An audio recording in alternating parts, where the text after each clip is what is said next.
대통령 권한대행이 대통령 몫의 헌법재판관을 지명하지 못하도록 하는 헌법재판소법 개정안을 법사위에서 강행 처리했습니다. 국민의힘은 당연히 강력 반발했습니다. 화면으로 만나보시죠. 이 법안에 명백히 반대합니다. 추천 경로에 따라서 달리 봐야 된다라고 하면 뭔가 일관성이 있어야 되는데 이것은 너무 정략적인 법안이라는 생각이 일단 들고요. 권한대행이 지명을 임명해서 빨리 그 거리 사태를 막는 것이 맞는 것이지 새로운 정부에서 지명될 때까지 재판관의 임기를 늘린다. 이런 변태적인 법이 어디 있어요? 현재 대통령 있습니까 없습니까? 없습니다. 대통령이 없는데 대통령 몫의 헌법재판관을 임명할 수 있습니까? 상식적으로 임명할 수 없습니다. 4월 4일 날 하면 되니까 곧바로 마은혁 재판관 임명해버립니다. 임명권 가지고 장난치면서 재판에 개입한 거예요. 농락하고 있는 거예요. 그런데 이번에 또 2명을 자기가 임명한다고요? 이걸 어떻게 받아들일 수 있습니까? 헌법재판소법 일부 개정 법률안 대안을 제안하고자 하는데 이의 없으십니까? 정말 이의가 없습니까? 말씀을 하셔야죠. 이의가 있으므로 국회법에 따라 표결하겠습니다. 찬성하는 위원님은 손을 들어주시기 바랍니다. 반대하는 위원님은 손을 들어주시기 바랍니다. 재석 의원 총 15인 중 찬성 11인 반대 4인으로 가결됐음을 선포합니다. 어제 한덕수 대행이 차기 대통령 목 헌법재판관에 이완규 법제처장과 함상훈 서울고법부장판사를 지명했습니다. 그런데 민주당이 하루 만에요. 대통령 권한대행은 국회가 선출한 3명, 대법원장이 지명한 3명만 임명할 수 있다.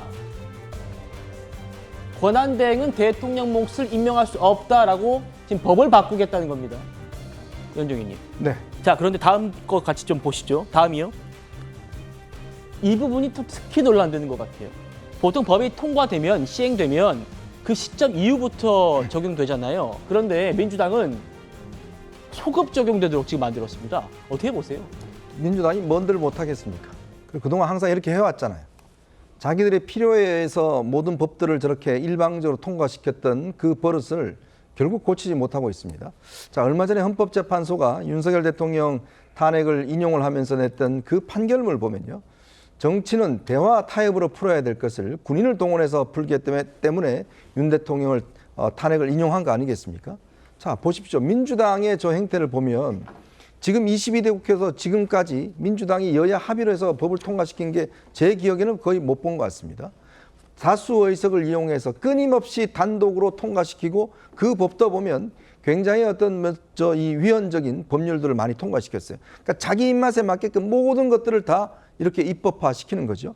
자, 이런 상황에서 한덕수 대행 입장에서 보면 헌법재판관 2명이 지금 공석이 되고 그렇다고 그러면 헌법기관 자체의 기능을 못 하는데 물론 뭐 대행이 어느 정도 할 수 있느냐 이거에 대한 헌법학계 논란이 있습니다만 당연히 대통령 권한 대행이잖아요. 그렇게 보면 임명하지 말라는 법도 없지 않습니까? 네. 자, 그 권리를 행사한 거예요. 자, 그런데 민주당은 또 저렇게 자신들의 입법으로 그걸 막고 더군다나 소급 입법까지 해서 막겠다고 이야기를 하는 거 아니겠습니까?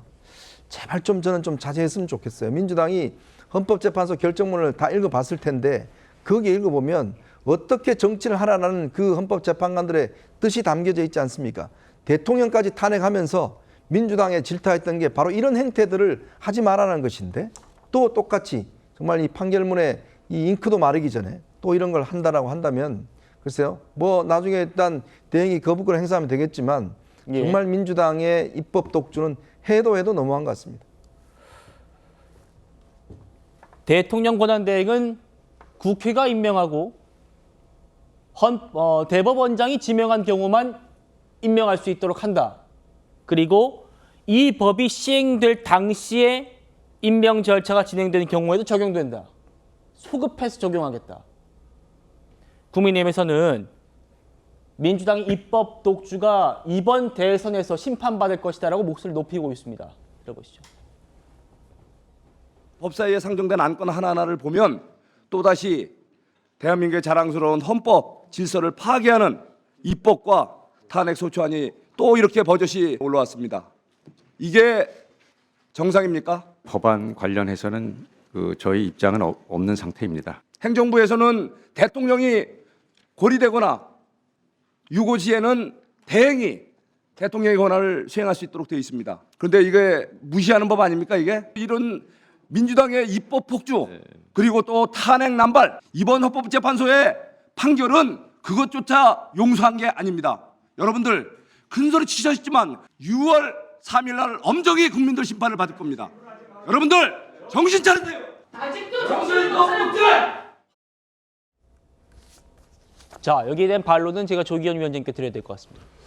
윤석열 대통령에 대한 그 파면 결정문이 5일밖에 안 지났습니다. 잉크도 안 말랐어요. 근데 지금 한덕수 총리가 위헌적인 임명을 한 겁니다. 이 명백하게 지난 그 권한쟁의 심판 결정문 그리고 한덕수 총리 본인에 대한 탄핵 심판 결정문의 내용상 오늘 헌법재판소법 개정안에 들어간 내용은 철저하게 그 결정문에 담긴 합헌적 취지의 내용을 그대로 반영한 것이고요.